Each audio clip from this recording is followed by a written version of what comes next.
Oh my God, girl, you making me mad. Cause the way you pull it down, make me want to go mad. Oh my God, girl, the way you grind.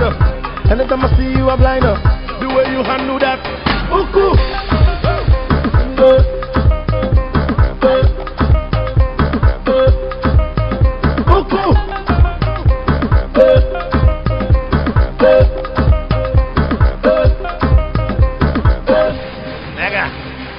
Are you ready? Mastercraft on the beat. Let go! Dangerous. The way you do, girl, you are dangerous. Anytime I see you move it, girl, you are dangerous. Baby girl, you are dangerous. Everybody know.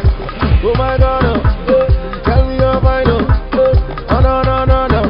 We want to make you mine. Baby girl, you come at me from mine now. Take me down to major. The way you handle that.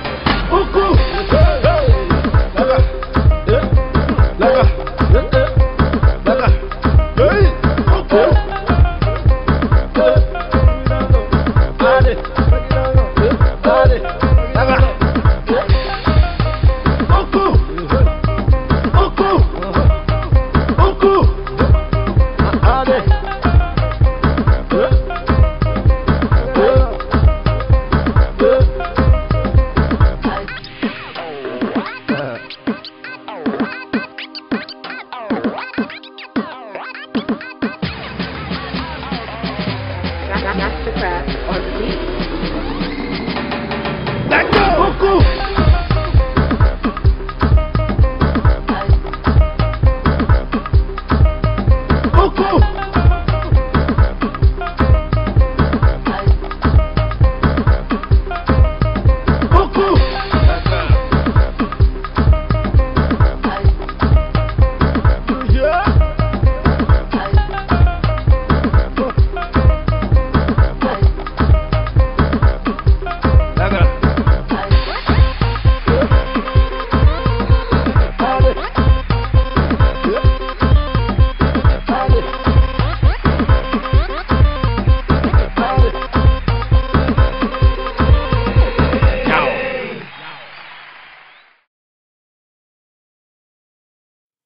Yo.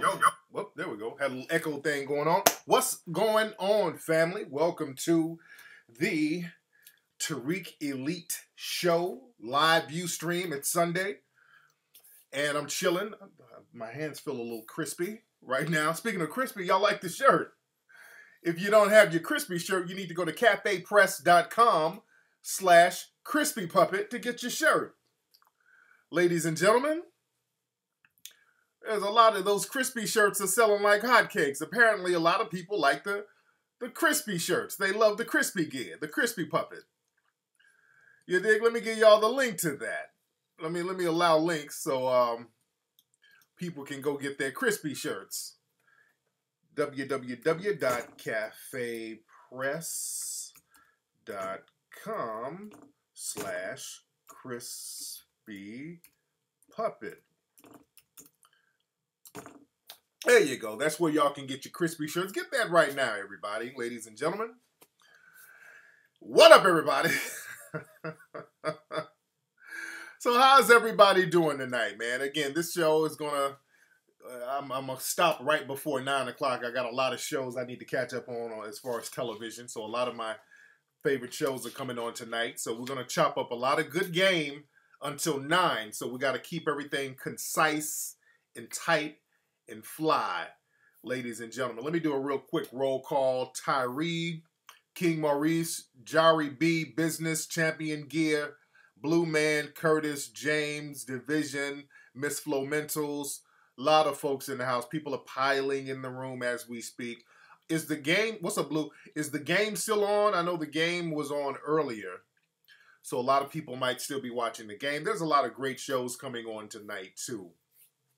So, a lot of people will catch this show on the taped playback, but we're still going to chop up some good game while we are here, ladies and gentlemen. A lot of stuff we got to talk about.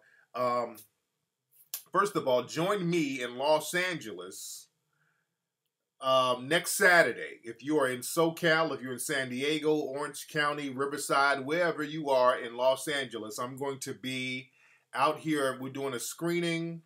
Well, they're doing a screening. Some brothers and sisters are promoters, and they got a nonprofit organization down in LA, and they're having it at the Church of Scientology. Now, some people are like, "Why are you having it at the Scientology church?" It's them. They're putting it together. And, I guess they got some kind of connection with the auditorium there. It's a very nice venue from what I understand. And in that area, that's really the only place that has a nice venue from what I understand. But there's some other brothers and sisters that are putting that together. And that's going to be early next Saturday. It's going to be like at 12 noon. So it's going to be early in the daytime. People can come on out. Not too early in the morning where you got to get on up and all that old stuff. But come on out. We're going to have a screening and a lecture after that. And it's free to get in. And all that good stuff. So I want everybody to come on down and chop up game with me. It's gonna be real hot fire. What's the story on who? Hold on. Let me fix this because there's a lot of stuff. Oh, what's the story on Farrah being on the cover of the Automatic? Well, I was friends with her and her cousin. Her cousin is on there too. So I was friends with them back in the day, and I just asked them to get on it. They were just friends of mine. It keeps saying offline for you, S. Franklin. Some people said, like last week, I kicked them off the show or whatever. I didn't. I didn't ban anybody last week. So, I don't know what happened. Now, let me say this. If cats were probably trolling under like some screen name or some shit and got banned, that's probably why. But I don't think I banned anybody last week. And that's what's up, Rob. We're going to have those Melanoid Nation shirts popping off. Pretty soon in the next couple of weeks, people will be able to get those Melanoid Nation shirts. And I want to talk about the Melanoid Nation website and things going on as far as that a little later on the show. But the Melanoid Nation website will be up in a couple of days, actually. It'll be up in a couple of days. I will be telling somebody's calling right now. This person's been calling for a minute. What's up? Who's calling?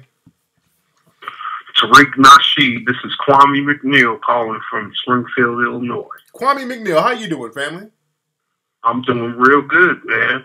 I just had a question because my design team is designing a clothing line for me, and we're about to wrap in probably about 2 weeks, and we're designing a cologne to come along with it. Yeah.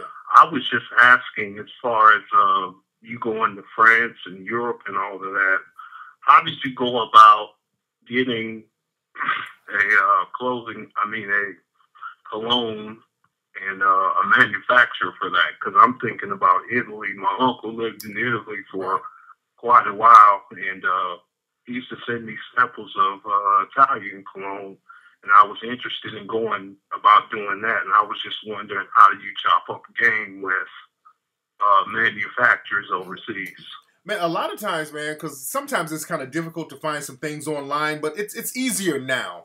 But a lot of times when you go places and just chop up game with folks, man, they're overseas, man, you'll be surprised how open people are. They don't have the same level of racism here. People will give up the game a little bit when you go to other spots. And they'll be glad to do business with you. That's why I always talk about Michael Jackson going to Japan and cutting that deal with the Japanese, a deal that he would not have gotten here. That's why they offed him. But when you go around to different countries and just chop up game with folks, they'll give you the game. They'll let you know who's manufacturing this. They just want some paper. They're down for the paper. So just going to places, that's one option. That's what I like to do because I like to travel anyway. But also just getting on the phone and getting online and looking at wholesaling sites and talking and corresponding with different wholesalers and see if they can give you some names of some other people. Now that might be a difficult thing too, to pry a name out of them, because sometimes you'll talk to somebody who's a wholesaler, but they're getting it manufactured through somebody else and they're upping the price. So again, you just have to talk to several people and try to get as many leads and names as you can. But it's easy to do. And with my cologne line, I wanted to my niche, because there's so many colognes out there, I wanted to do something that nobody else was doing, which was bringing actual cologne from France, because France is known for their fragrances. So that was the thing that put mine out there, and all of the cologne that we had sold out, and people are still asking for it, and we were selling it like for $100 something a bottle, and I'm gonna come out with a new fragrance pretty soon. But when you create that niche market, that's going to, and plus it smelled good too. That was another thing too. I made sure that it wasn't no bullshit that we just threw together and said, hey, buy this. We made everything different. We made it fly. We made sure the fragrance was real tight, and people liked the fact that they couldn't get it nowhere else. You understand? It was a very unique fragrance that you could be unique in wearing, because a lot of cats would hit me up talking about all the play they got wearing that cologne because nobody never smelled it before. So I'm just giving you a little different marketing tips and ways to really get your stuff on out there. And with the internet, man, you can market your stuff a million different ways.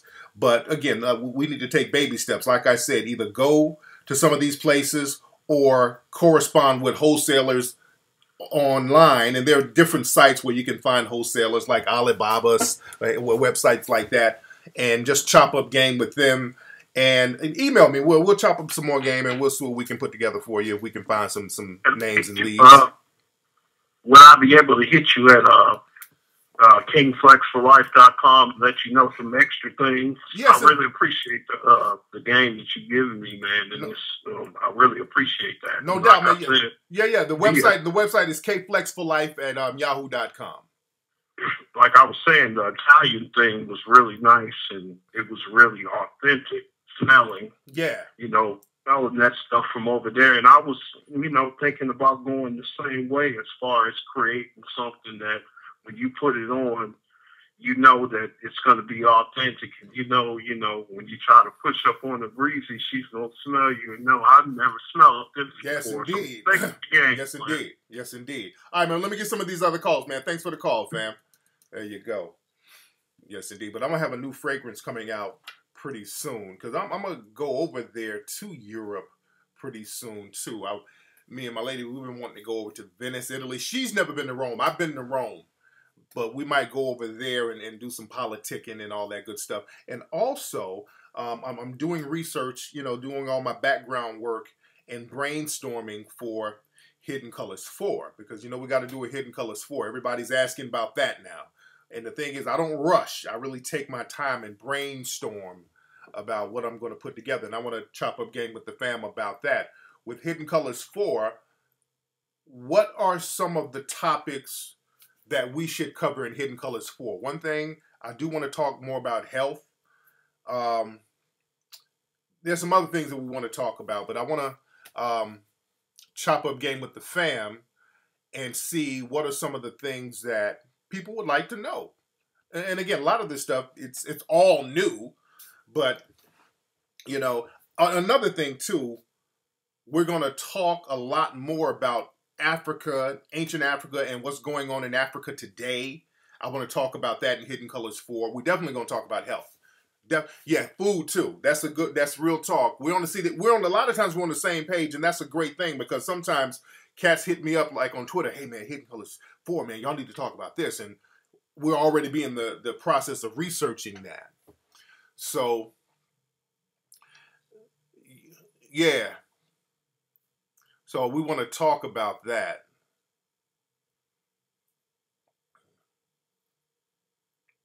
They talk about Jay Slim's poems. You know what? When I was last week, I looked up Jay Slim after I did the show about Jay Slim. Speaking of Boulay, let me get on that in a minute. Now, let me talk. Speaking of Boulay, I'll get on that in 1 second. There's something I want to talk about that. But for Jay Slim, I looked up, I'm like, what's going on with Jay Slim? Because, we haven't heard from him. Jay Slim used to call the show all the time and be up in the chat room all the time. And we were kind of clowning last week. I found Jay Slim's Facebook page. Jay Slim's ass got a lady. That dude, he got cupcaked up. That's what I knew something was up, because we haven't heard from him. So he was putting out all them poems. Jay Slim was campaigning, and he finally got elected. So he got him a nice little breezy. She seems like a real nice young lady. She was a little short lady. And then he seems happy as hell. So Jay Slim, man, congratulations on you and your lady. Shout out to you and your queen, brother. That's what's up, man. Love is a wonderful thing. Love is a wonderful thing, Jay Slim. Because them poems were getting kind of scary, brother. And my nigga is cupcaking. Jay Slim is cupcaking so hard in them pictures. Jay Slim, if you're listening, man, hit me up, Jay Slim, if you're in here, brother. And I hope y'all get married. And if y'all get married, I'm going to buy gifts for both of y'all. For her, I'm going to get her a bulletproof vest. Just in case your ass get back into that rapey poem mode. Let me get her a bulletproof vest and a rape whistle. Just in case you get a little feisty. Shout out to Jay Slim, though. Man. Yeah, the little short girl saved Jay Slim's life. Jay Slim was about to pull out the chloroform on a chick, man. So I'm glad he got him in a little relationship. Yeah, the number to the show is 818-850-5404. And, you know, in Hidden Colors 3, we talked about black secret societies very briefly, but I didn't name the Boule. Because that's my thing. I've always been kind of ambivalent about that. Because I don't want to use the Hidden Colors forum to paint an unjust picture of the Boule. Because the Boule is not a bad organization. But you do have funny style people within that. You understand what I'm saying? There's some funny style shit that's going on within that. Whereas you got that in a lot of different groups. So that's one thing. That's one way one reason why I haven't been so gung-ho about, the Boule. I know all about them. Trust me, man. I've done a lot of research on them. And all of the brothers and sisters in the Boule are not bad. Like the Jack and Jill, all of them are not bad. But again, we got to be very honest. The white supremacists have always used brothers and sisters within the Boule to kind of keep tabs on the black community. You dig? And speaking of Boule, there's a guy, we mention his books all the time here. Lawrence Otis Graham. If you listen to the show, you'll hear us talking about him. Lawrence Otis Graham. He's written several books. A good writer, very good writer. And I respect the brother's honesty. But he's a Boule member. And he has written books kind of bragging about the Boule. What's up, Go Mac? Oh, yeah, the crispy shirt is what's hot in the streets right now. Yeah, shout out to Steve Copley. We were going to have Steve Copley in one of the Hidden Colors movies, but he died.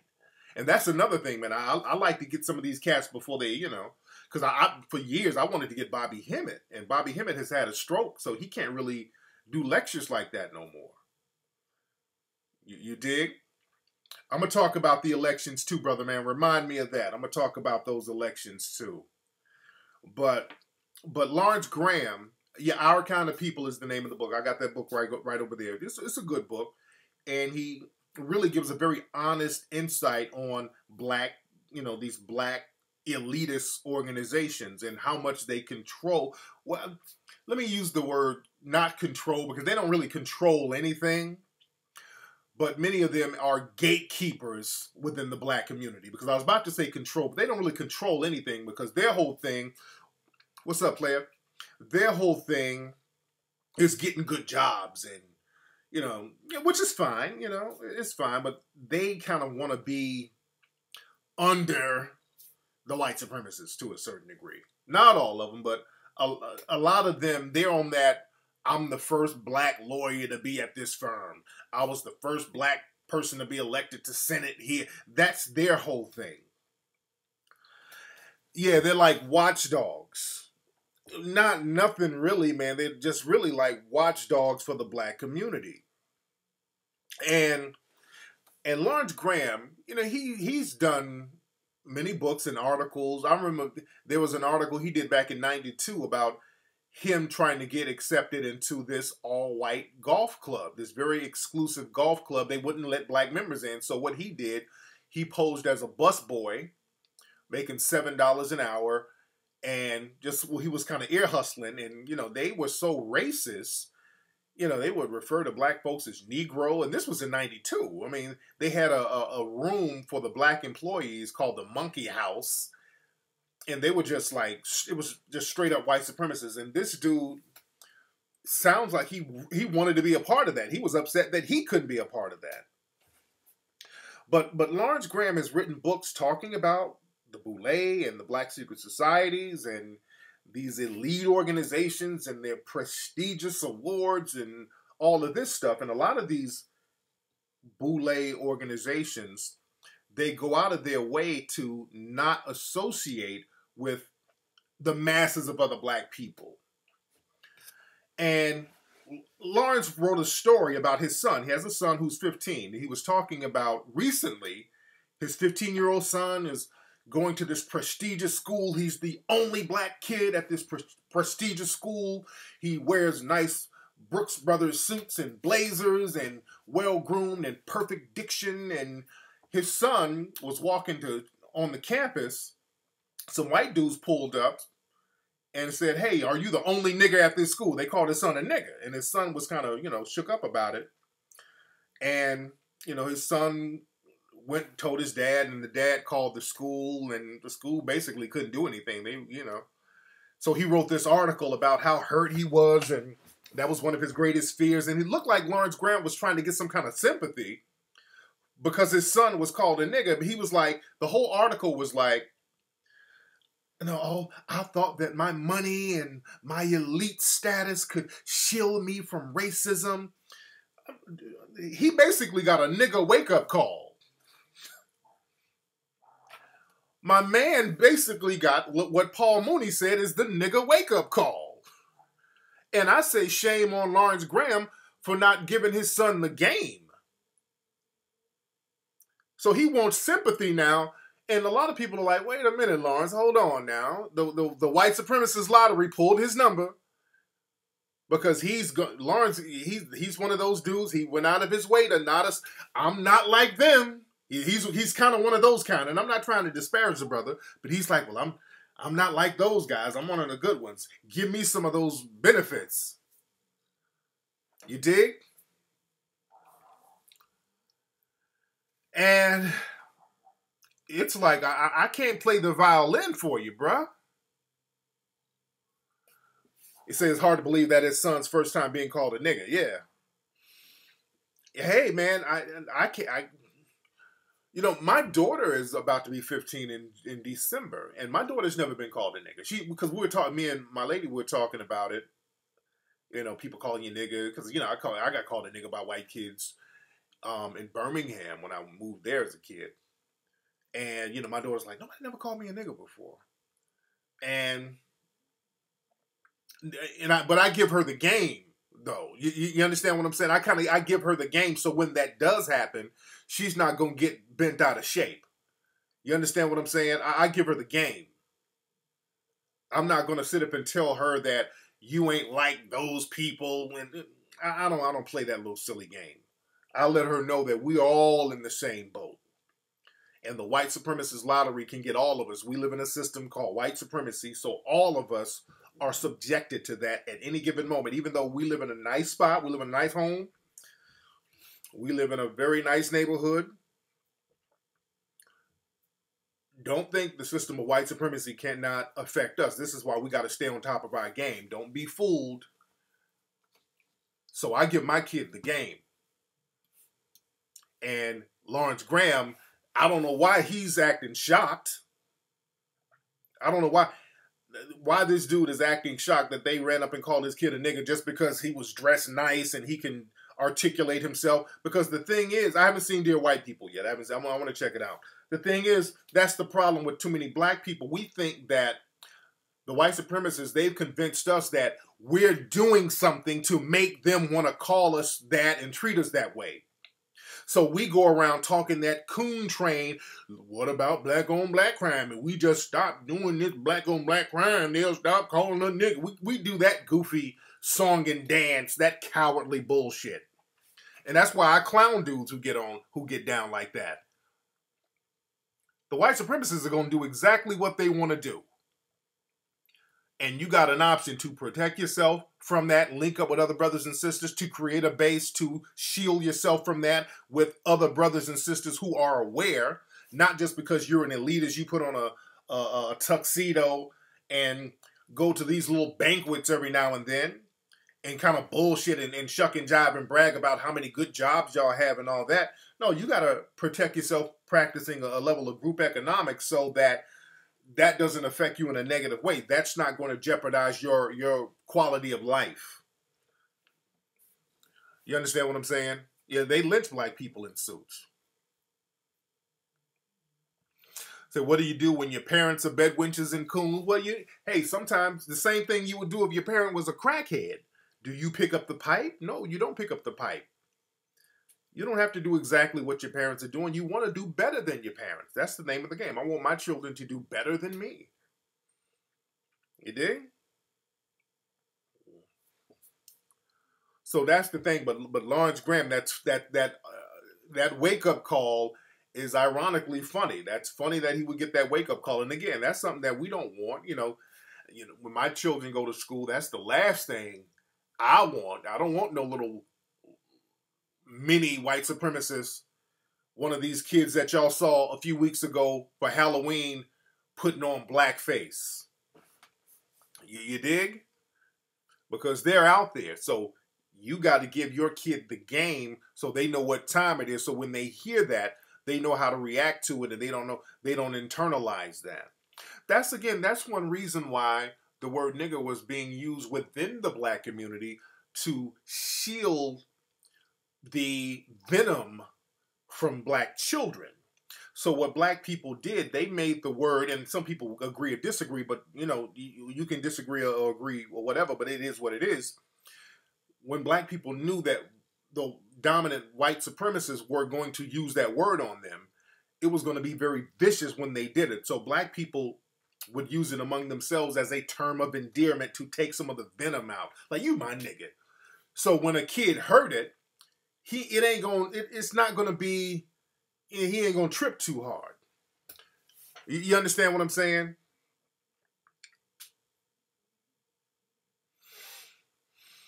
Yeah, gentrification, that's a good one.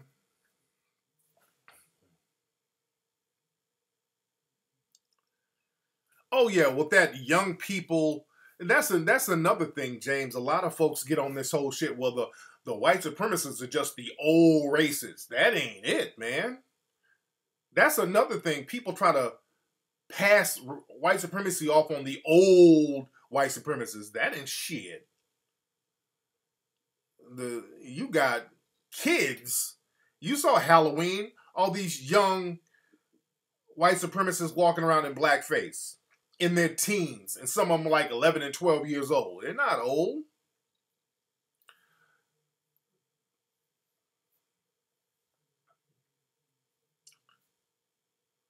Now there's a new movie. My man Omar Dorsey is in it. That Selma movie about Dr. King. I want to see that. That looks pretty good. I want to see that movie about Selma. That looks pretty good. I know Oprah is in that, so I would like to see that. I like to peep that out. Did y'all see that? There's a World Star video going around. This girl got slapped on the train. Did y'all see? Let me see if I can find that video real quick. This girl was in New York. Shout out to my brothers and sisters in New York. Shout out to New York. I feel for New York, man, because when y'all ride the trains in New York, man, y'all gotta just see the most vile, crazy shit. My heart goes out to my New York brothers and sisters. Sometimes you just want to go home and you see the craziest shit on the trains in New York, and it's always something crazy, ratchet. And a lot of brothers and sisters in New York are just used to it. You dig? But my heart goes out to you. But man, a lot of people saying she earned that slap, and I've even seen some of the fake feminists on the Negro bedwench feminists, not the fake ones, the pretend feminists, try to defend that, talking about, no matter, just because a woman hits you don't mean you should hit her back and all this. And dude, this girl is on the train. Let me find the link. First of all, this little hood rat, and then this is another thing too. I wish people stopped trying to make hood rats the representatives for black women. They are not. On train. This woman ain't got nothing to do with no black female. This woman ain't got nothing to do with no black woman at all. This is just a hood rat. Let me see. Let me see if this is a good point. Okay, this one. All right, this is it. Let me download this and play it real quickly. Hold on.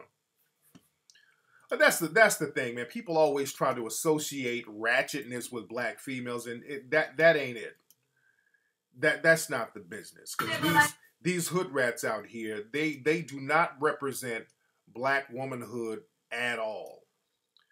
These ratchets don't represent black womanhood at all. These are hood rats. They should be treated as such. But this girl is on a train. Hold on. Let me find the video. Hold on one second.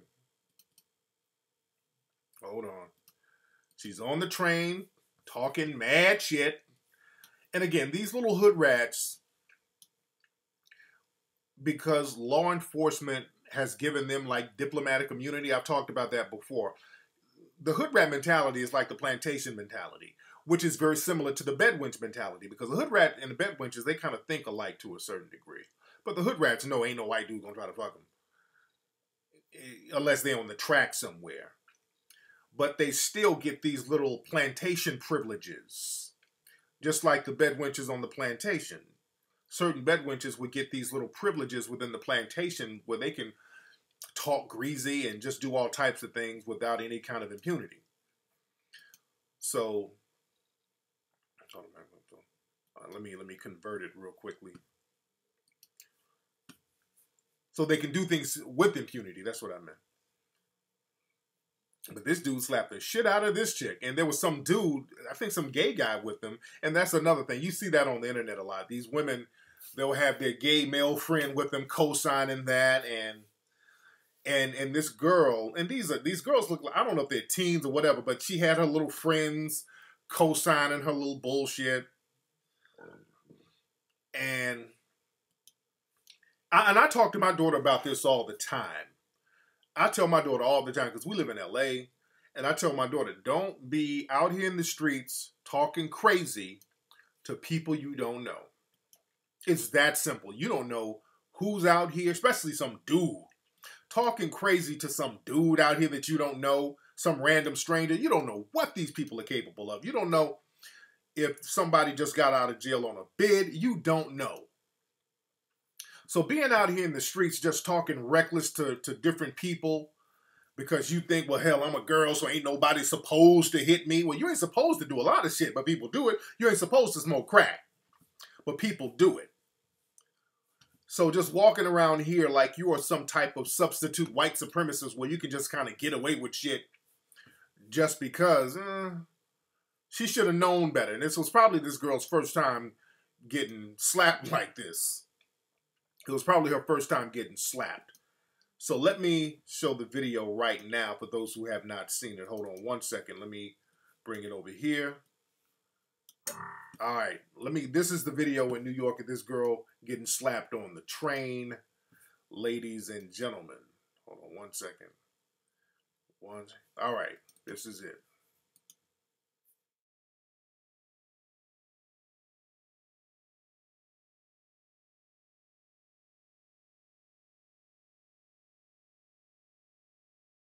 Hold on. Wait.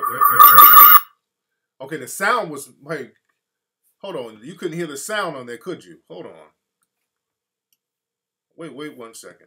I couldn't hear the sound. Okay. I couldn't hear the sound on there for some reason. Could y'all hear the sound? No audio? Hold on. Let me try this.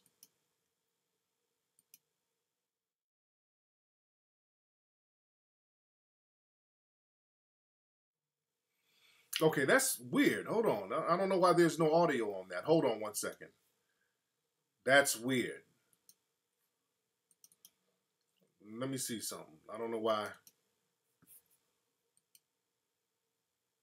Okay. Let me try downloading that again. Hold on. Let me try something else. That's the first time that ever happened. I don't know why the audio wasn't on that, but let me try something else. Let me try something else, fam. Let me try something else. Let's see if this works.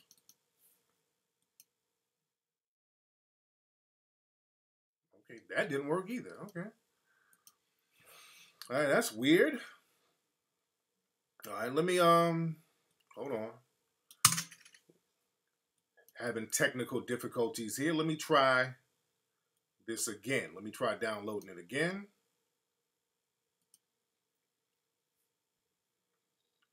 All right, hold on. I'll let it download and then we'll see what we can do with it. That was real weird.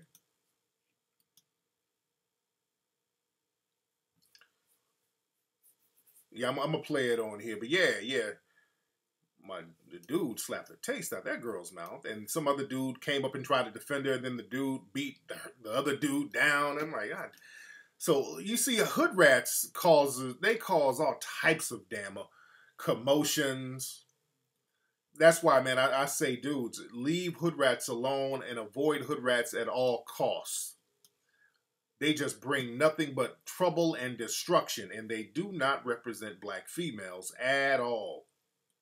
They do not. Delete that. All right, let me see. Let me convert this real quick. It'll take a couple of seconds. Yeah, hood rats always causing commotions. Hood rats stay causing commotions, man. You dig? And don't forget, man. Don't forget, next Saturday, out here in Los Angeles, y'all join me. We're having a lecture and a screening of Hidden Colors 3. We're going to chop up game after that. So join me if you're out here in SoCal so we can chop up some good game. And don't forget to get your crispy shirt right now at cafepress.com/crispypuppet. Ladies and gentlemen. Oh yeah, these crispy shirts are selling like hotcakes. These crispy shirts are selling like crazy. All right, now let me find this video. Let me see if this works. If this don't work, just the hell with it. All right, convert it. Hold on one second. Converted videos. Converted. All right, let's see if this works, fam. 1 second. All right, let's see if this works.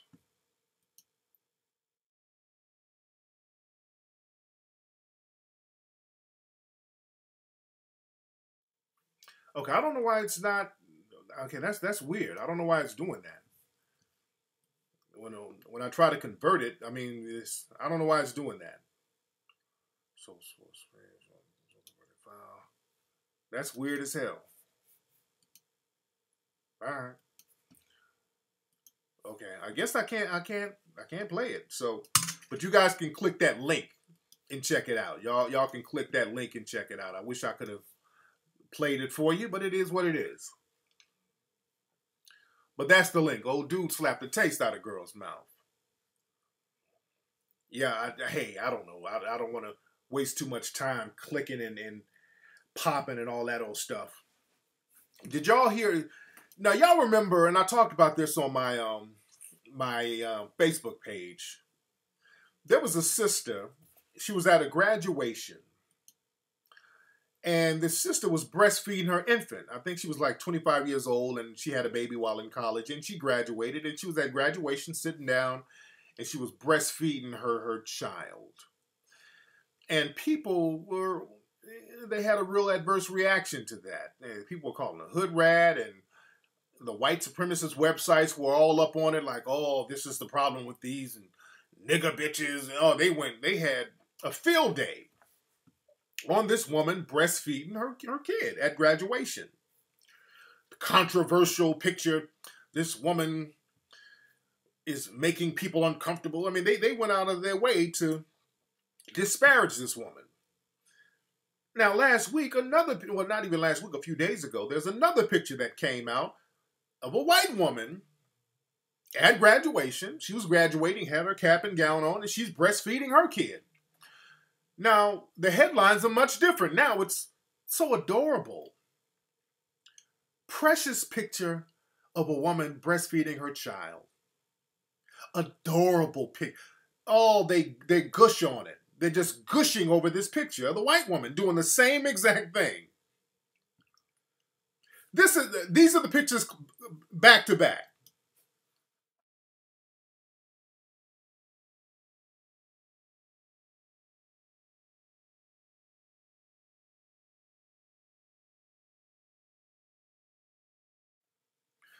So yeah, all the headlines were totally. When the black woman did it, it was controversial, uncomfortable, disturbing. But when the white lady did it, it's adorable, cute, awesome. Motherhood is great. This is why when black folks run up talking that we need to stop, we need to pull our pants up. When black folks talk all that, dude.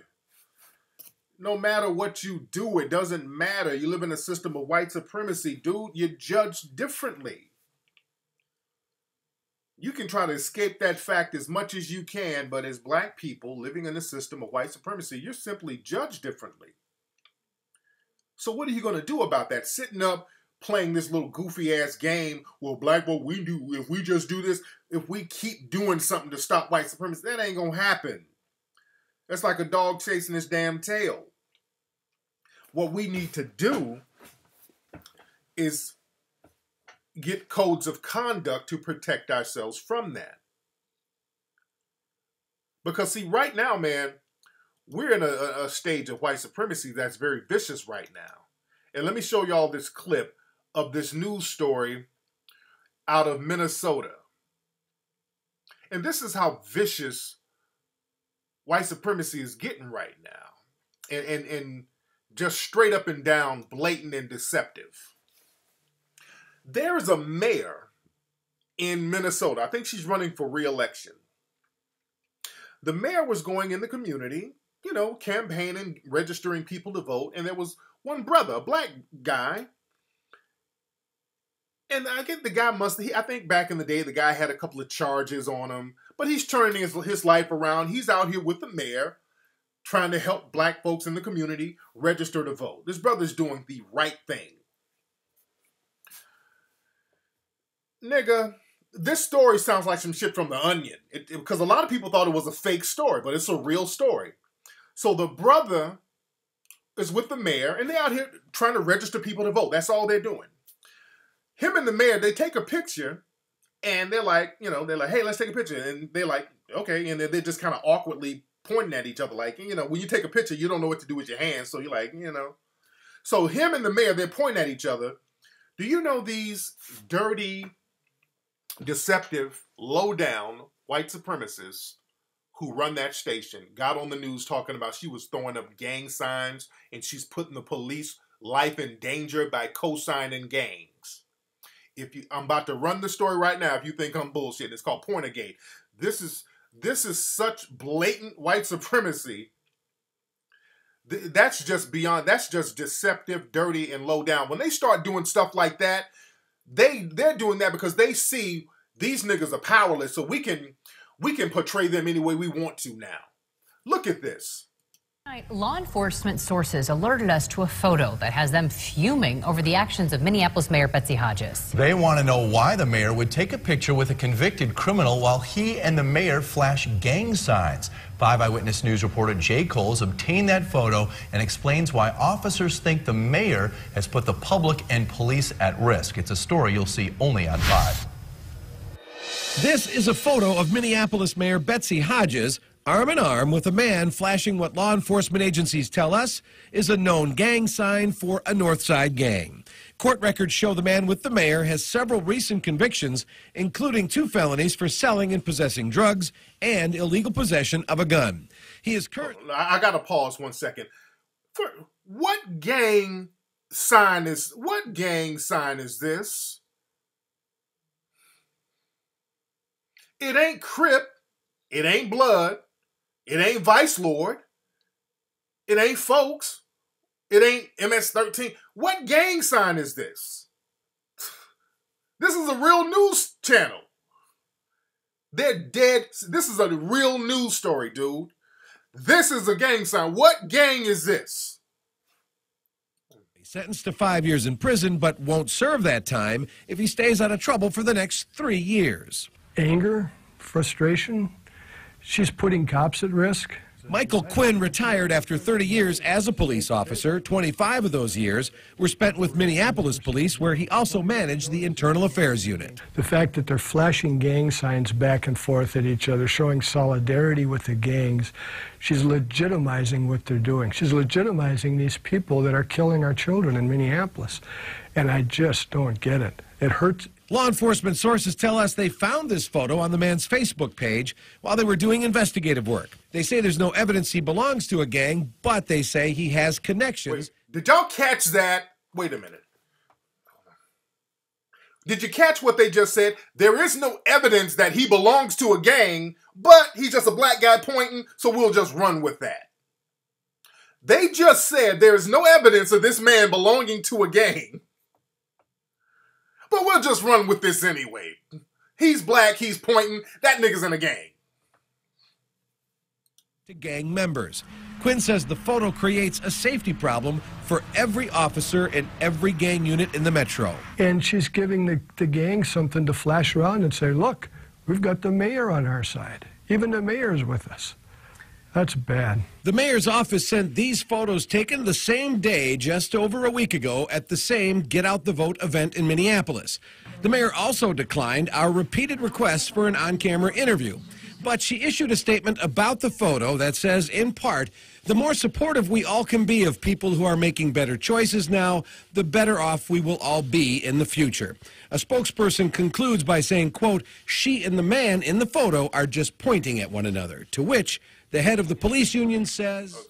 Hold on, there's only so much of this nonsense I could take. But hold on, and the cops are going on and on about it. You see how the cops are? This is putting us in danger. You see how the cops keep saying that? The cops keep saying this is putting us in danger, meaning this should justify us shooting them.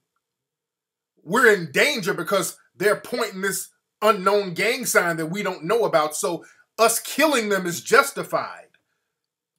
She's been around long enough, she knows better. John Delmonico is the president of the Minneapolis Police Federation. When you have the mayor of a major city with a known criminal throwing up gang signs, that's terrible. He says it crosses a line and puts police in a bad spot.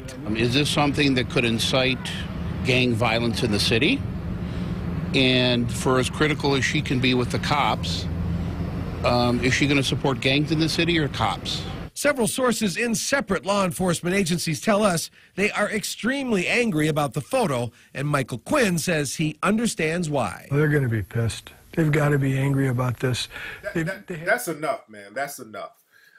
But, dude, do you see how vicious and deceptive white supremacy is right now? This is why when I see black folks sitting up here talking about, well, we need to stop doing this. If you point your finger, as you see, no matter what you do, the white supremacists can flip that into whatever they want to flip it into. Yeah, exactly. The woman, she wants to have police officers wear cameras on their uniforms. So you see how slick that is? This is why, family, we're getting the Melanoid Nation Foundation popping. This is the very reason why we need that. Because for them to pull off some deceptive, low-down garbage like that, that's them showing you Negroes, y'all ain't gonna do nothing. We can do what we want to do and say what we want to say. Because you know why?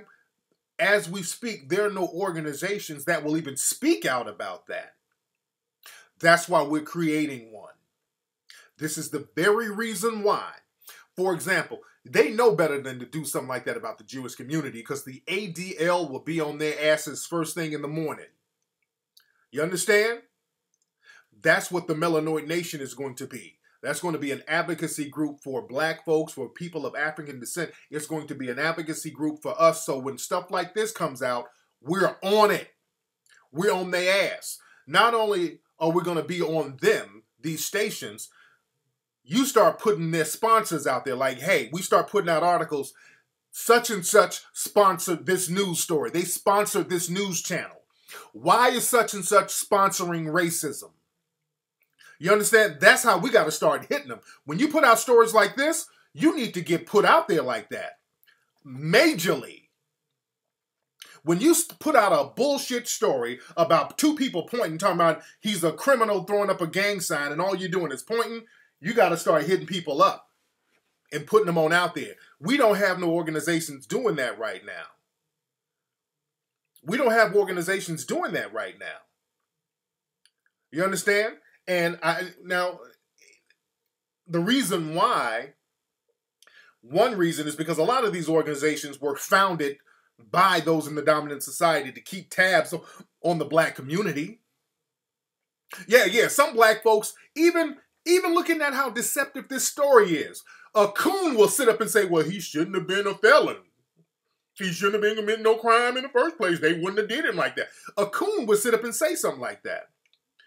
When the white supremacists see that, this just gives them the green light to keep going on and on and on with stories like this. That's a very dangerous story to put out. And we need an advocacy group to call this stuff out, and we need a central advocacy group that people can come to and send stories to. That's why we said, brothers and sisters, if you got experience writing, we need brothers and sisters to volunteer their writing services for the site. Email me, man, info@tariqelite.com. We need some brothers and sisters who are writers, because we're going to put out stories like this, calling it out every day, putting that shit out there, because people need to know what they're doing. People need to know what they're doing. Every single day, we're going to start putting these stories out there like that, and letting people know we're watching them. Because just like with that Holla Back, the reason why Holla Back had to apologize, because we were on their ass. We were on Holla Back's ass. And Holla Back, because a lot, and I credit a lot of my listeners for that. I credit a lot of my listeners for Holla Back having to apologize. Because y'all knew the game way before it came out. If you listen to this, you hear, you already knew the game. So when they start pulling the bullshit, everybody was on their ass. And then it got to the point where they couldn't deny it anymore. They couldn't deny the racial overtones they were having in these street harassment stories. And then they started to kind of pull back and start to apologize, which they weren't. They were planning to do all that racialized campaigning all along. But that's why it's so important. Yeah, they apologize, but still, I don't take them seriously, though. But that just puts them on notice. Y'all not going to put out no propaganda pieces like that. You can't pull out you're not going to put out these propaganda pieces on us like that without getting called out. You understand? Mr. Sinister, okay, brother, you keep posting up this link, brother, okay. Don't post the link up no more, Mr. Sinister. But this is why, man, the Melanoid Nation, man, it's going to be a centralized advocacy group, man. So we're going to have stories every day talking about some of these issues that's out there. Also, what we plan on doing, we plan on having food drives. Hopefully we can get something done by Thanksgiving. If not, we'll get some food drives done by Christmas. We're going to do a whole bunch of stuff. There's a lot of stuff we're going to get people involved in. And the Melanoid Nation site will be up this week, and I'm going to keep you guys posted on that. Nigga said a fish fry. And support it. That's another thing, man. That's another thing, family. When we get something like this going, it's very important to support it on a grassroots level so that we can really take care of the needs of people in the community. That's the problem. Because the problem is we don't really have no real grassroots organizations. Okay, yeah, I'm about to F-boot, whatever your name is, man. I'm going to have to ban you, fam. F-boot, whatever your name is, man. Because you trolling right now, sir. Hold on, let me ban F-boot real quick. Because this dude is in here trolling. Hold on one second. Whatever his name is. FJF, whatever his name is. Okay. Where is this nigga's name? I can't see his name on here. And I want to ban him. And we got a lot of folks. And how many folks we got in here?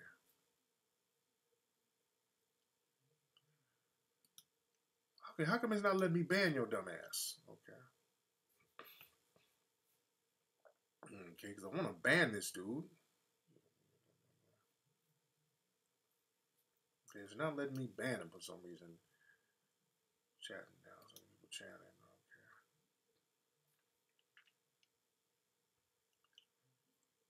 Okay. Well, I'll ban him in a minute.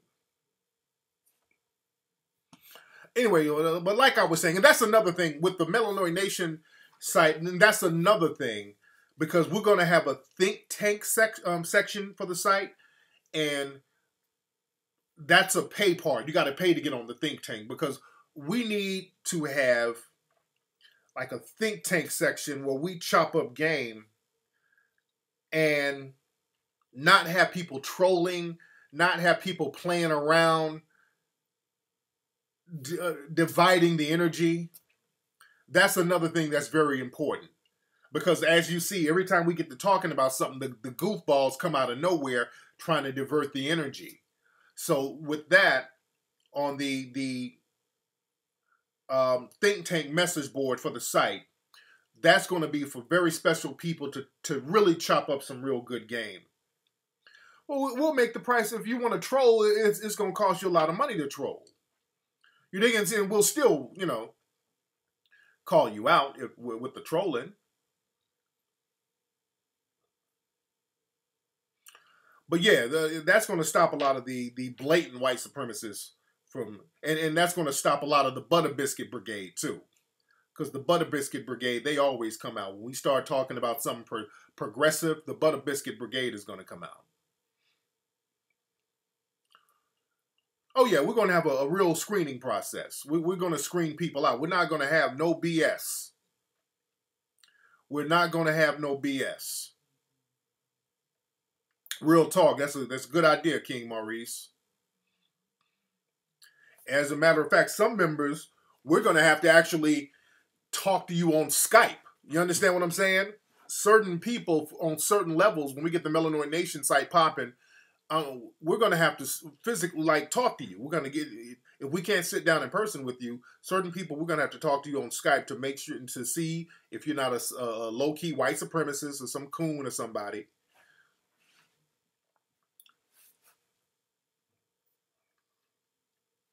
What's up, Ola? Shout out to Ola. And Ola's going to be one of the mods on the site too, because Ola is one of the board of directors for the Melanoid Nation. Aki is going to be on the board of directors. So people like that, we're getting real people on a grassroots level who's down for the cause.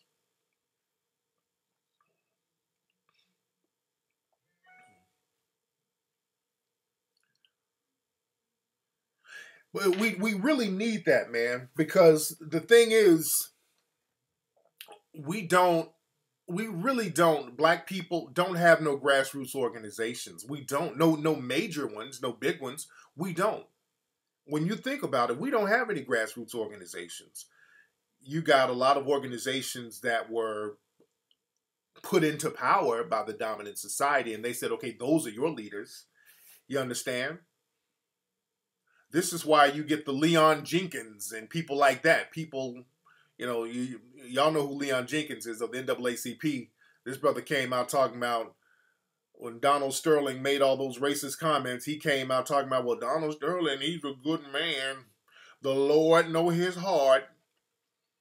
If we do that, you guys have every right to abandon us. You understand? When people start doing that, you got every right to say, hey, this ain't the business. This is not the business.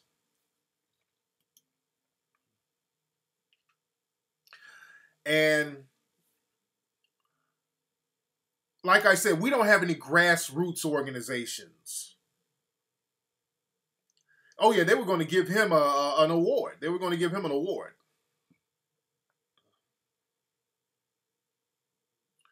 what I think about Ben Carson running for president. Is he going to run as a conservative? Because he doesn't have a chance in hell. What they do, the conservatives, they'll push a black person out there and back them only to a certain degree, just to say, hey, we're not racist. We just backed Ben Carson. He's black. Or they'll get a Cliven Bundy to say, I'm not racist. Look at this thing in this cowboy hat. He's black and he's with me. What's up? Who's calling? Hey, what's going on, Tariq, man? That's Ant. I'm calling out of Detroit, Michigan. What's on your mind, Ant? Real quick. Oh, yeah, man. I had this little female problem. I wanted to see if you could help me out with that. We'll get that in a minute. Call back later for that, man. All right, we'll get on that in a minute. I'm talking about something totally different. I don't want to change the energy. Yeah, I don't want to change the energy. Yeah, but like I was saying, we don't have a grassroots organization, and that's the problem. We don't have a grassroots organization. And because we don't have a grassroots organization, we don't have people out there who we can disperse and get stuff done. We're just scattered all over the place. We just have pockets of people doing this, pockets of people doing that.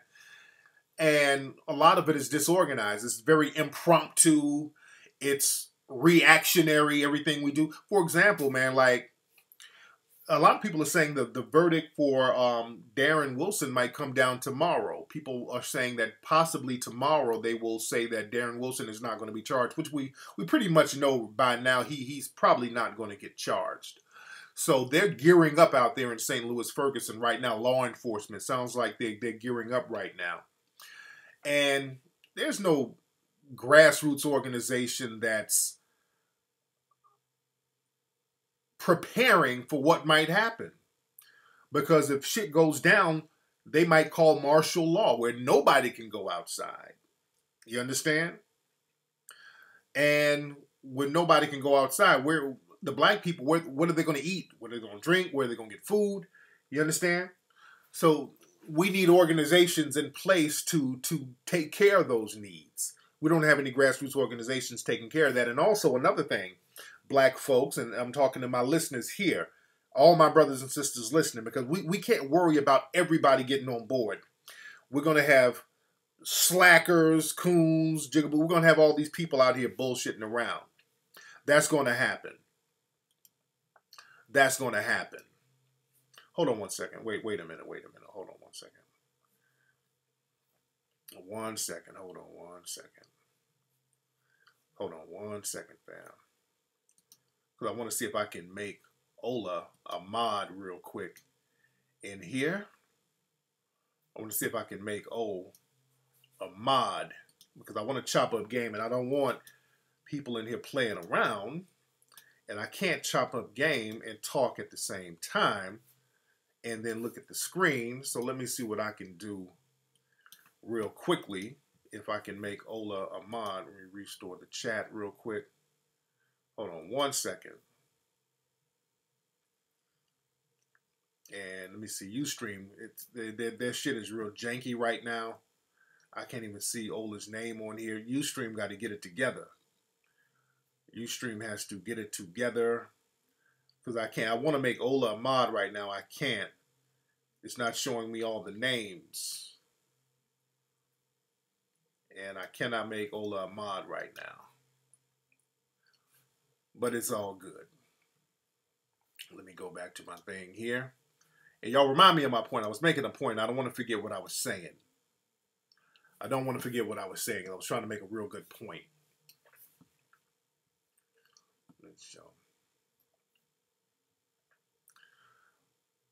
Alex Jones. Oh, yeah, I saw that about Alex Jones. Yeah, their new system is garbage, yo. Their new system is garbage, and they really need to fix that. Yeah, they really need to fix their system. Eric, man, don't ask me that again. Brother, you done asked me that a million times, brother. I don't feel like going into my autobiography right now, brother.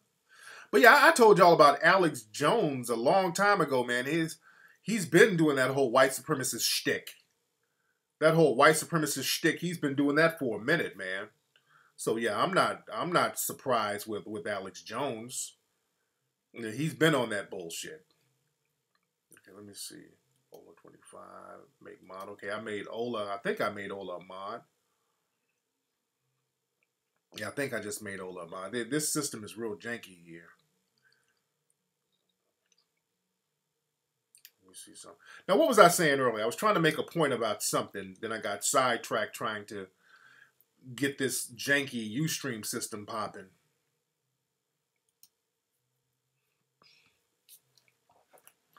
But yeah, like I was saying though, it's very important for us to get a grassroots thing going. And it's very important for brother, and I'm talking to the people right in here, it's very important for you to support that. Because when we get the Melanoid Nation thing popping, man, when we get the foundation popping, we need donations. We're going to need donations. It's just that simple. And we're not talking about a hell of a lot. I mean, just on a regular basis. If you can give a $5 a week, that's cool in the gang. Just anything you can give just to keep the momentum going.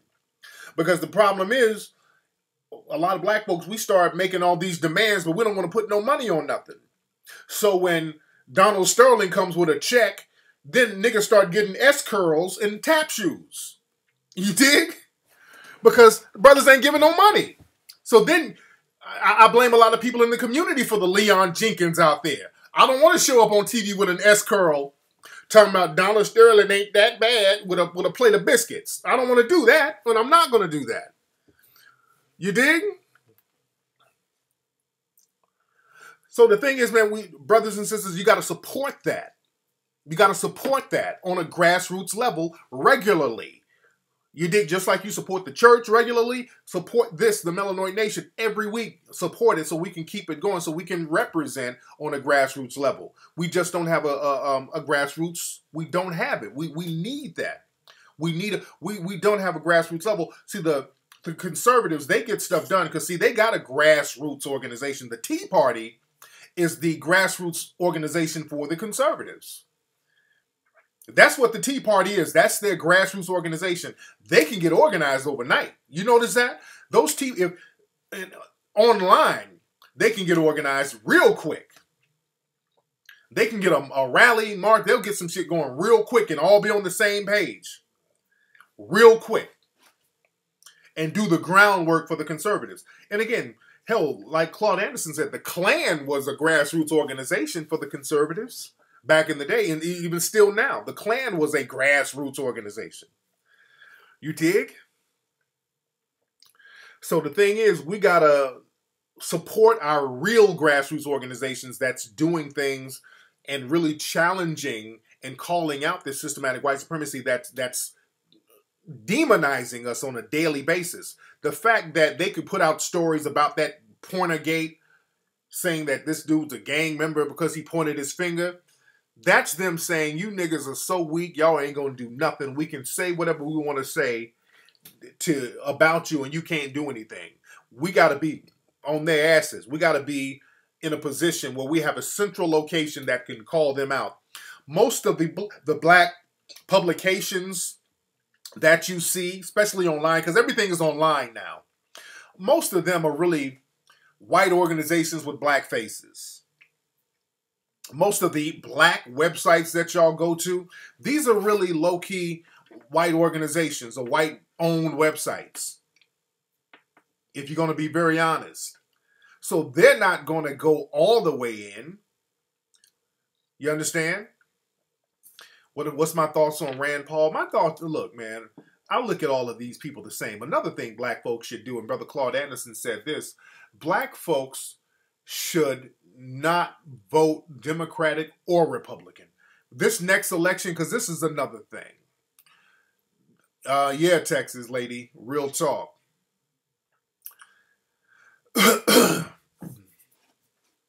But another thing, what we're going to have to stop doing, because it's election time right now, and they're starting to gear up for all the elections, the midterm elections and all that. So now everybody's starting to come around black folks singing and dancing with symbolic bullshit.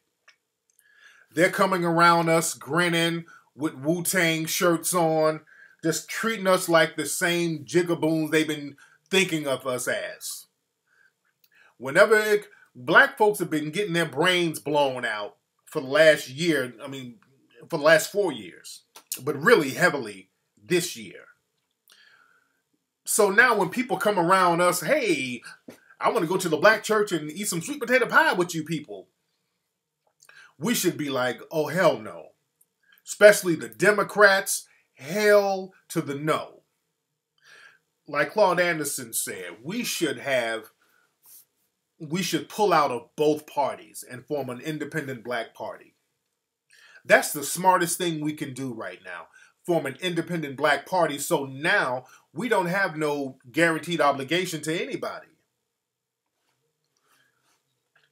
Oh yeah, they're going to start kissing the black babies and all that old bullshit. All of this symbolic stuff. And they know us. With us, all you got to do is come and pat us on the head and give us a biscuit. And we're happy. It's like a lot of black people are still afraid to say, hey, look, Obama hasn't really done anything. Some of the things Obama has done has been very disrespectful to black folks. Saying that we need to just get over things and stop complaining. That's very disrespectful. Because he wouldn't tell other groups that. So we got to be in a position where we're going to be independent. So we got these people, this group of people, us, we're going to vote as a block. And we're not just going to give you our vote. We're not. We can change a lot of stuff just by doing that. Because all of these different political parties will say, okay, well, look, we'll do this. Okay, well, I want to see what they're doing. See, the thing is, we just give our votes to the Democrats. And again, the Republicans, they've always had this white supremacist vibe. But they've just been a little more open with it. The Democrats, too. The Democrats, too.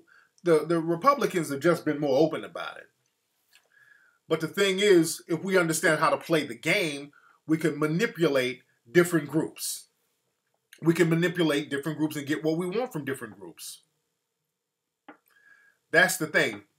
Ola, man, can you, this FJ dude, I can't ban the dude for some reason, and I think, hold on, wait a minute. Oh, I can ban this son of a bitch. Okay, I think I just banned him. Okay, I hope I just banned him, FJ. All right. Let me see if I banned him. Okay, I think I banned him. Okay. Excuse me. All right. Main chat. Let me see.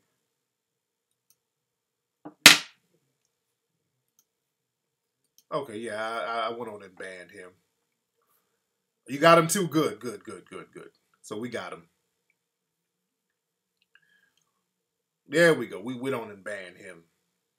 I don't know, man. I got to get out there to Ohio. I would love to come out there to Ohio. Do I think Obama helped the economy? That I don't know, but I'm looking at black folks, and helping the economy overall is different from helping black people, because we've always been negatively affected by the economy, because economically people have used their economy against us. Because the black community, we have no economy to help. That's the problem. We got to get an economy popping. You dig? Let's see who this is. Like somebody calling overseas. What's up? Who's calling? Hello? Hello? Yes, who's calling? This is Blue Man. Is this like Tariq show? No, nigga, this is KFC. We got some honey barbecue wings on special. We got sweet potato pie, and we got some Thanksgiving Christmas ornaments that we got a gift pack. If you get a Dr. Pepper and a hot cinnamon apple pie, nigga. Well, who you think you calling, bro? My bad, man.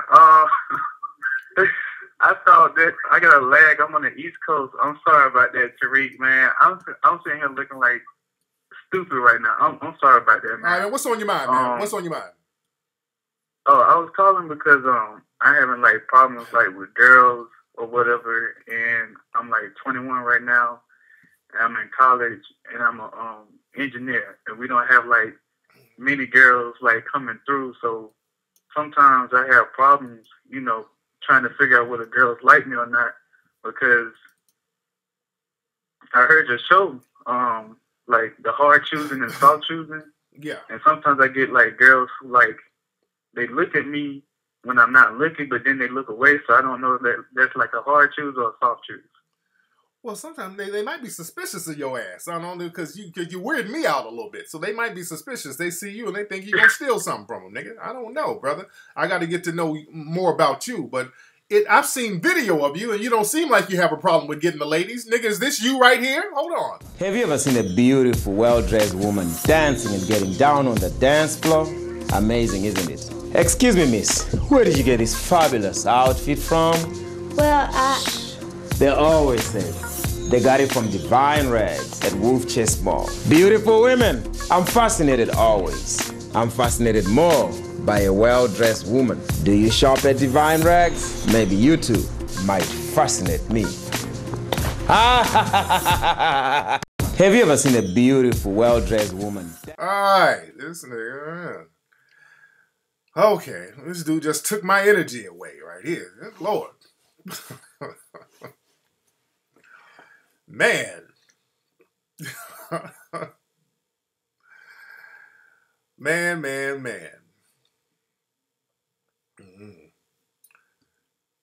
All right.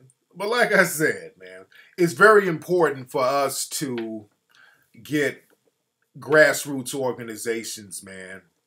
It's very important for us to get a grassroots organization. And again, Divine Rag, that's funny.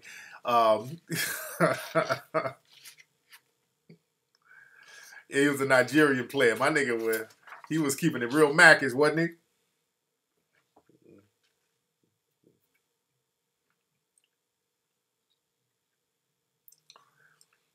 All right. And don't forget, family, we're doing a lecture out here in Los Angeles.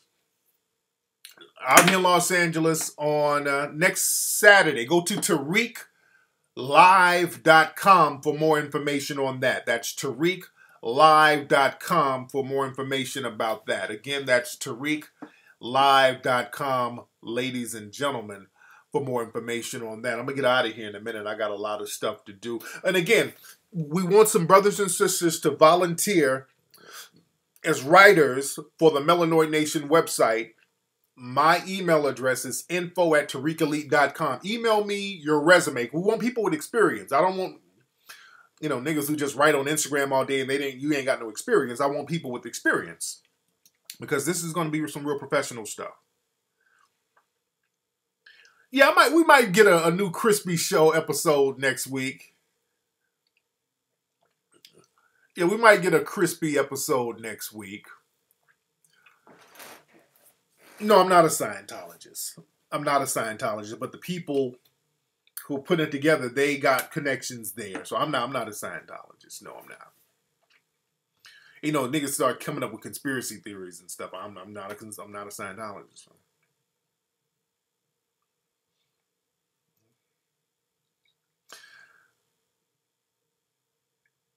What did Jay-Z bought Armand champagne? Okay, I haven't heard of that. The Walking Dead is canceled tonight?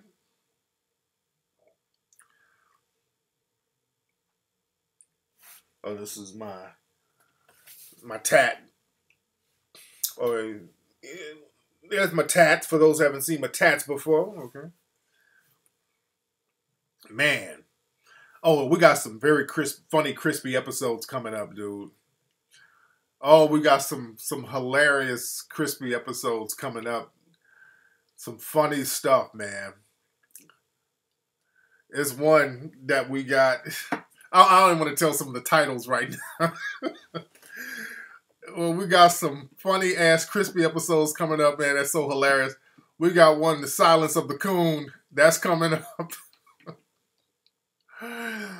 We got, you just gotta wait and see. We got so many funny ones coming up, man. So that's why I'm trying to space them out.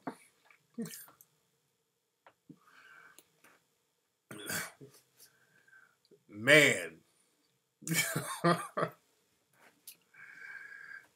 Man.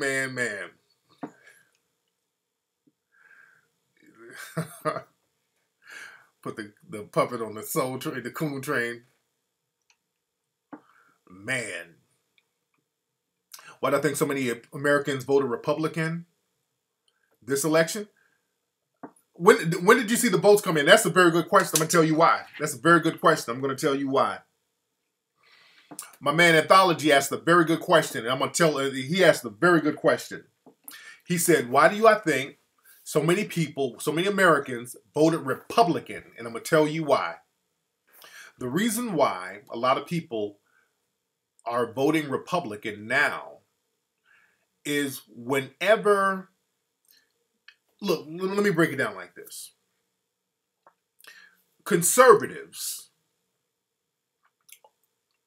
are trying to conserve something. What are they trying to conserve? What are they trying to conserve? They're trying to conserve the old way of life. They're trying to conserve white supremacy. And whenever that is threatened, a lot of times they always start voting conservative in droves. In the 1960s, when you had all of the civil unrest in the 1960s, with Dr. King, Malcolm X, the riots, it was a lot of civil unrest. So that was threatening white supremacy. And what happened is that you had a lot of conservatism as a backlash to that. A lot of people in the dominant society started to vote conservative.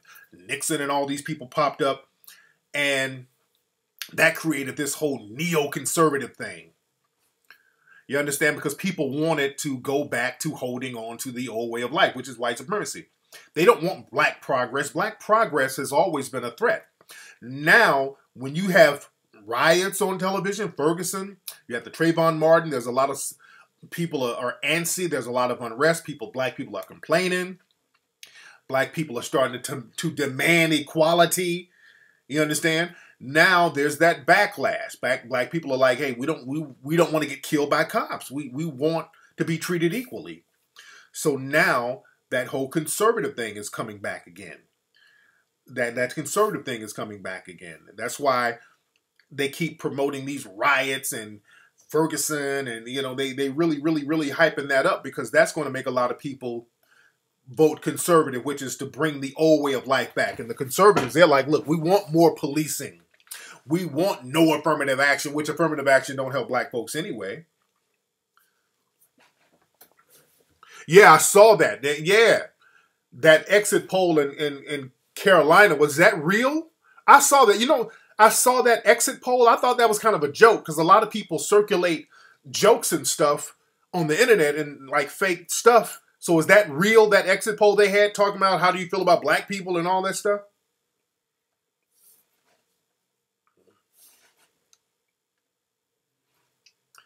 Wow. Because some of this stuff, man, the white supremacy is coming back so blatantly. Man. Sometimes you don't know if it's real or it's a joke now. So it's like, it's insane right now.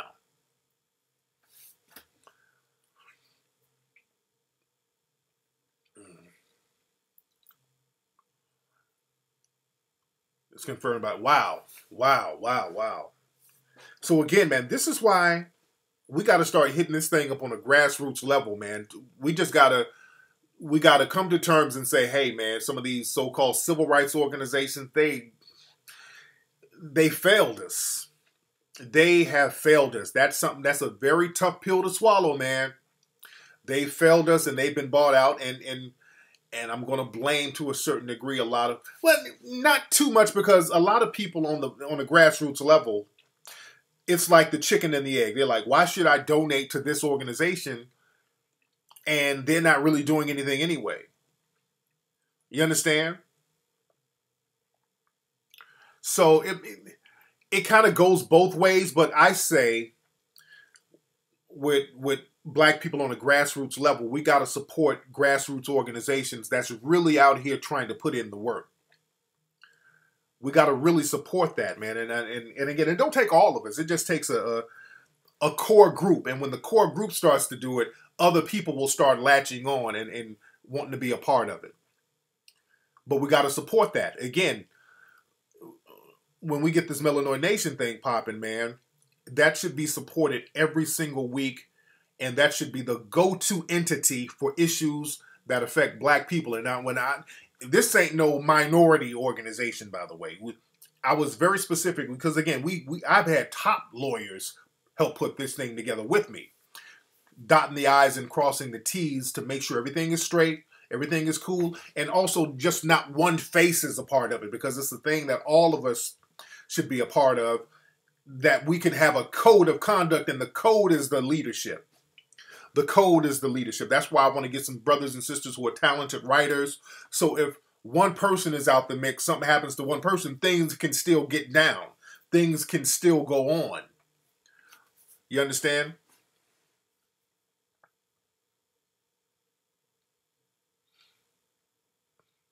Yeah, the recall for Mike thing, that's still popping because, again, that got people out there to vote, and that got people thinking politically. You understand? That got people thinking politically. So that's still in effect, and there's still more elections coming up. So that we got people to vote. You understand? And this is why, we're doing the Melanoid Nation thing, because now we can really get it popping. Because my thing is this, man.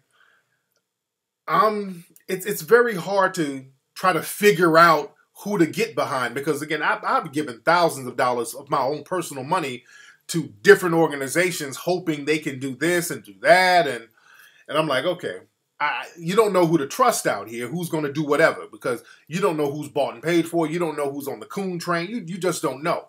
So with us, we get down, we say what we do and we do what we say, and we got a pretty good, strong trust record. People know that we're going to do what we say we're going to do.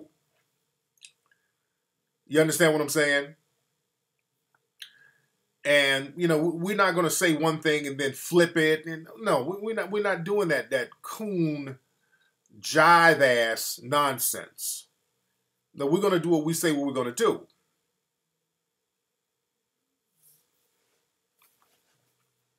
Yeah, the new chat room is kind of whack. I don't like the way it's set up.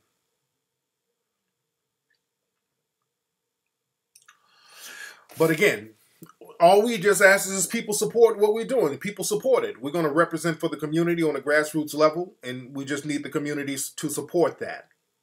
We need the community to support that. That's it. Just like everything else is supported, support that, because we're going to be representing. Again, we don't want to have none of the representatives get an S-curl standing next to Donald Sterling grinning. And the reason why organizations have to do that is because that's where all their money is coming from. You understand? And the dominant society understands that. And we want to be in a position where we say, hey, if you give a donation, major corporation or whatever, which is cool, they want to give a donation to help out what we're doing, that's fine, but they're not going to give a donation and we're going to start talking coon shit. If they want to buy some cooning, that's not going to happen. You dig? Because a lot of times that's what happens. They give you some money and make you tap dance. You dig?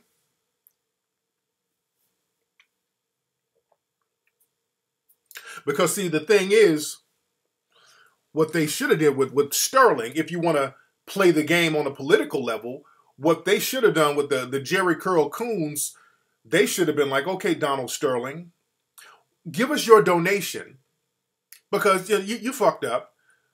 Give us your donation, and then what we're going to do, we're going to get that money, a couple of $1 million, and we're going to start giving microloans to a lot of these brothers and sisters who are trying to start businesses. We ain't got to tell him that, but we get the money and do that with the paper.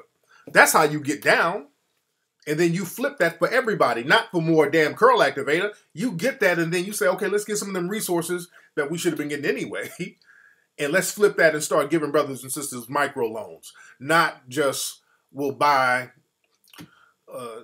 a bunch of tap shoes. You know what I'm saying?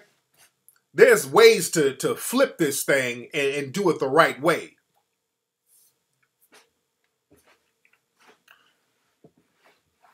Paula Deen too, exactly. Exactly. That's how you do it, Paula Deen. Cats don't know the game, so you gotta know how to work this shit. With Paula Deen, instead of sitting up here talking about Paula Deen and she ain't nothing wrong, all you getting is a pat on the head. No. Let Paula Dean come down and talk to us. Look, Paula Dean, Melanoid Nation, excuse me, Steve Harvey. Paula Dean, Melanoid Nation would like to talk to you. So you're trying to redeem yourself. We can help you with that. We need about $5 million of them dollars. And what we're going to do with those dollars, we're going to help brothers and sisters get microloans because we're set up to do that. We're set up to give people microloans with our organization, which we plan on doing anyway. And we need some of that because you've hurt the community, and we need some of that to kind of redeem some things in the community because the negative perception has caused an economic deprivation within the community. You understand? That's how you do that. Don't just sit around these people trying to get pats on the head. You dig? No, you make that shit a business.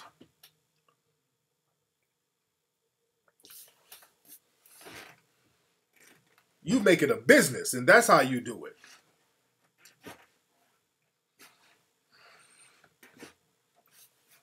Exactly, Chi-Town. Chi-Town is right on the same page. Chi-Town, give my man Chi-Town a round of applause. We're on the Chi-Town African is right on the same damn page. Chi-Town African, he just made a comment. That brother is right here with me. That's what I'm saying. We need brothers like him in the think tank because we're on the same page. That's how we're talking. Because that's how they do us like that, Jay.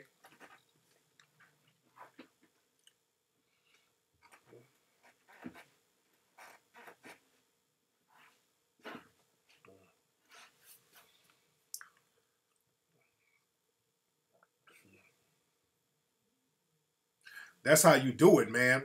Instead of sitting up here trying to get a damn butter biscuit. Fuck out of here. Black folks don't know how to leverage anything, man. We just give shit. We give stuff away. We give our vote away. We give a lot of folks you see on TV cooning. Some get money. Some just do it just to be on TV. you understand that? Some black folks get the cooning just to be up under some white people cooning. They don't even know how to work that. They don't even know how to work that.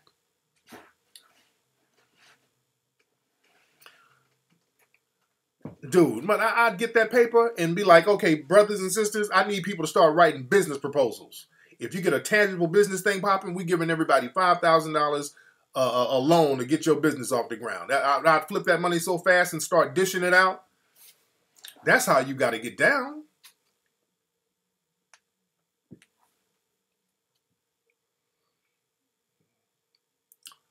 Oh, yeah, Amos Wilson is the truth. That brother, Amos Wilson was the truth, man.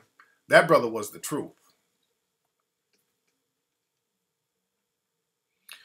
Nigga, don't you, did you say live? Okay, he's trolling. Okay, I was about to say, somebody said you're trolling. I was about to answer this Delkey dude.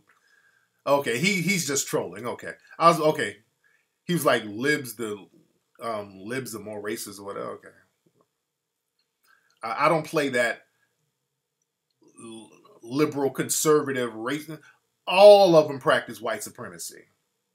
They just playing good cop, bad cop.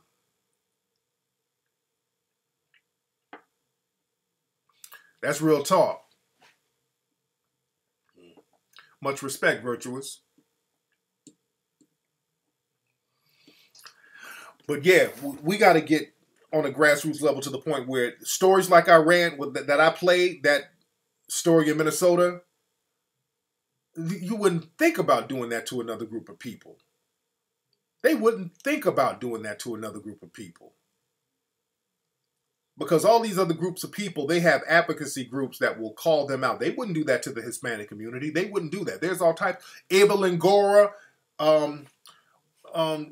Edward James Olmos, they'll be doing a press conference first thing tomorrow. Because, see, these people are really down for what goes on in their community.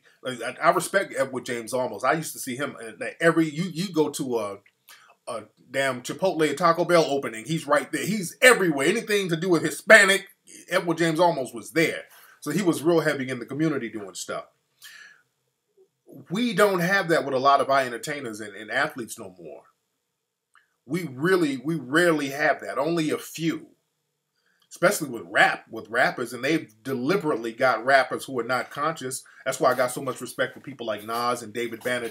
David Banner's new song, Evel Knievel, that shit is hot. A lot of folks who have been asking me about that song because I played it on last week's show. And that Evel Knievel song is hot. If you guys go to iTunes and get David Banner's new song, Evel Knievel, that joint is a hot one. And he's spitting some real talk on there. Yeah, Jim Brown is that dude. Yeah, brothers like that, they were he's old school. That's how brothers got down back in the day. They were true to the game. You dig? And they purposely get rappers who are not conscious. And what's funny, they'll deliberately try to ask them conscious questions, just like they did with Young Thug. They tried to ask him about Ferguson, and he choked up. He straight choked up. They were like, Young Thug, what do you think about Ferguson? And I'm like, he didn't know what to say. We just got money. I got jewelry and money. He didn't know what to say. Oh, yeah. Oh. And that's the thing. With us, a very bad habit we get into, we try to throw all black folks in the room and have them all discuss certain issues that a lot of black folks are not very well versed in fleshing out. This is why you need certain think tanks. This is why you need certain think tanks. You need certain groups of black folks. And I'm not talking that talented 10th stuff that W.B. Du Bois was talking about, because they thought that only 10% of black people should just handle all black issues. No, no, no. They were on that elitist boule stuff. I'm talking about for certain strategies, there should be a group of black folks who are more versed in that, to think things out and to strategize and to kind of peep things for what they are and see what we can do to flesh things out to work in our favor. You need a group of people for that, and you need a group of soldiers too. You understand? So we need people to work in concert with each other, but not do the exact same thing. Again, and I like Young Thug. Young Thug can do some other things, but talking to him about a serious topic like Ferguson, you don't put the camera in his face. We're the only people who do that. You're not, again, they're not going to go to Honey Boo Boo's family and talk about the deficit. You understand? That's why we got to have we need our think tanks for that. And like Brother Claude Anderson said, they got think tanks, the white supremacists, they got think tanks in the conservative groups and all that. These people got think tanks to come up with ways to disenfranchise black people. I think the Koch brothers, they got a think tank called the Cato, I think C-A-T-O, the Koch brothers. You guys read up about them. And they got these think tanks that, in other groups, there's other think tanks that come up with ways to disenfranchise black folks. When last time I talked to us, Nas texted me, I think last week. He was out of town somewhere. No, he just hit me up. Now, sometimes he'll just hit me up randomly. Just say, hey, man, shout out to you. You're doing good things out here. Real good dude, man. That's a real... Nas is one of the realest dudes in the game. The Cato Institute, Mosen. That's real. That's it. The Cato Institute. That's it.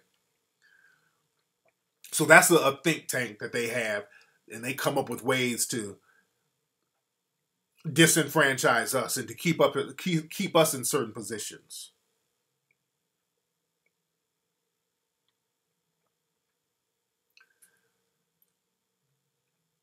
So we got to understand the game, and we got to be in a position to do that on our own. And sometimes everybody can't be in the room talking about certain things because that's not their position. You understand? Because sometimes when we start talking about something serious, somebody come in there just saying shit just to be saying shit. Man, that's not how you do. That's not how you get down. We need certain people for certain things, just like a basketball team. You get a basketball team, you got the players on the court, then you have the coaches. Then you have the mathematicians who's on the side calculating things. So you don't have the players in the same room with the mathematicians, because the mathematicians are doing their thing on another level. Even though everybody needs each other, they need each other. You don't have everybody in the room trying to discuss the same strategies. You understand? Just like the front office, they got a whole different thing that they do. The a point guard shouldn't be talking to the people in the front office about what to do on the court and all that stuff or what they should be doing in the front office. So we got to understand that there are positions that we have to play. There's certain positions we have to play.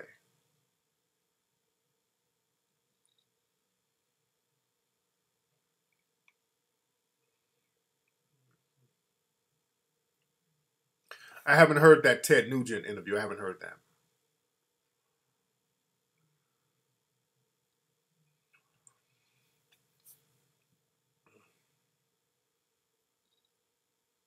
How do we avoid being infiltrated? And that's another thing, because we got to understand that. We got to understand that there are going to be people trying to infiltrate us. There's going to be coons out there trying to infiltrate. But my thing is this.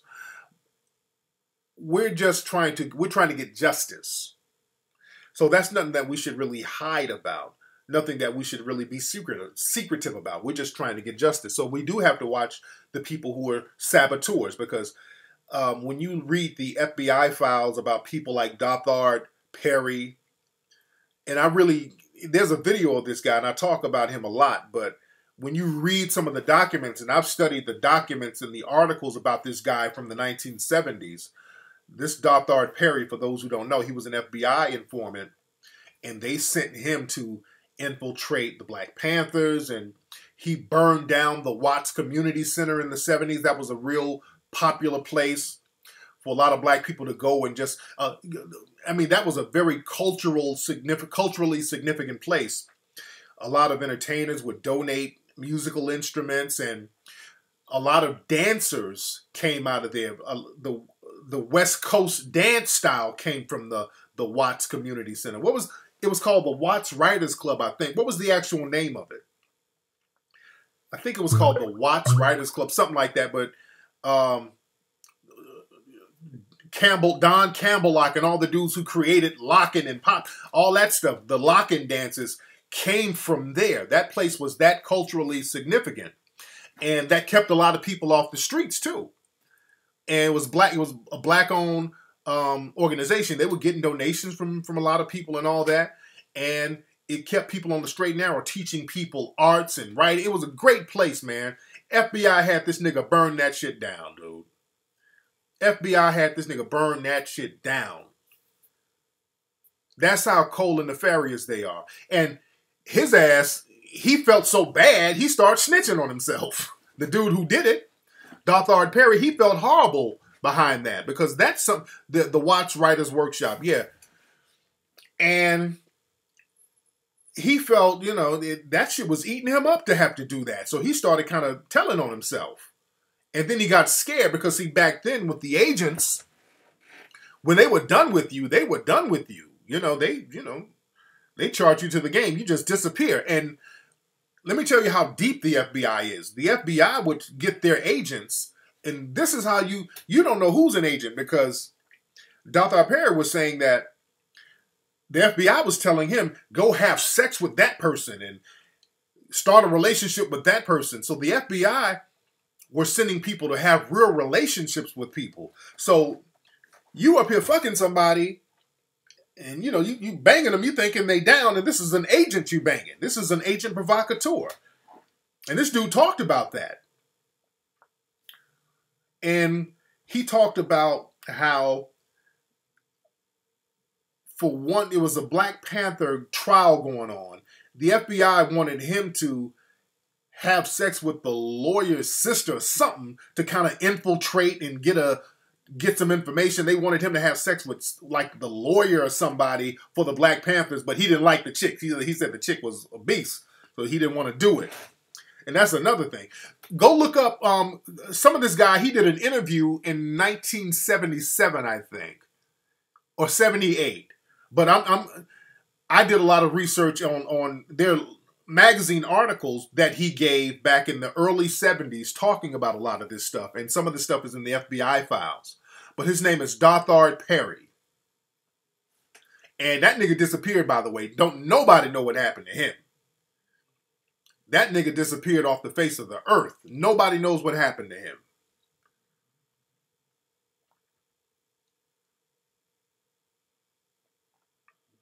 That's the thing. Nobody knows what happened to him.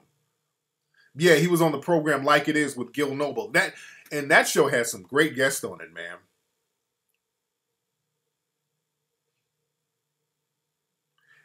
He said CIA got an entire Smithsonian library just dedicated to African Americans. Yeah, I believe that.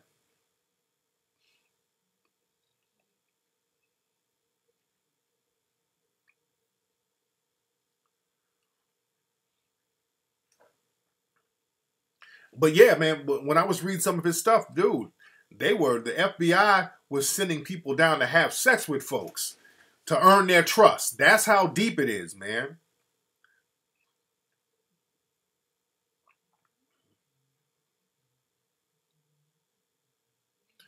So you don't know who's an agent. Nigga, one of your kids could be an agent. It'd be funny, my son TJ, he's an infant. He's reporting back. Gaga goo goo. That nigga's in the kitchen. He has a gun under the sink. Gaga goo goo. So you never know, man. You never know.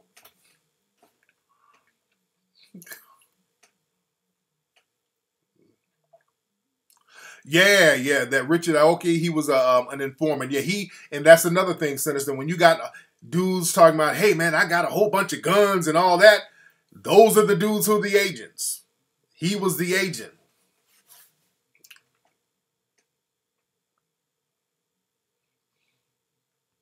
That's talk. That's real talk. Yeah, land and precious metals too. Land and precious metals, absolutely. Because they'll say, okay, we'll give you our reparations. Here's $500,000 for everybody. And then the next week, the dollar crash. They'll crash that dollar so fast, come up with a new currency. Man, anyway, y'all, let me get up out of here. I got stuff to do. Ladies and gentlemen, don't forget to join me next week in Los Angeles. Out here, go to TariqLive.com for more info. Get your crispy shirts at cafepress.com/crispypuppet. And I'm going to holler at you guys next week. And don't forget, man, if you are brothers and sisters who are experienced writers, you're down to volunteer stories to the Melanoid Nation website that we got coming up this week. Email me at info@TariqElite.com, ladies and gentlemen, with your resume. All right, I'm a holla.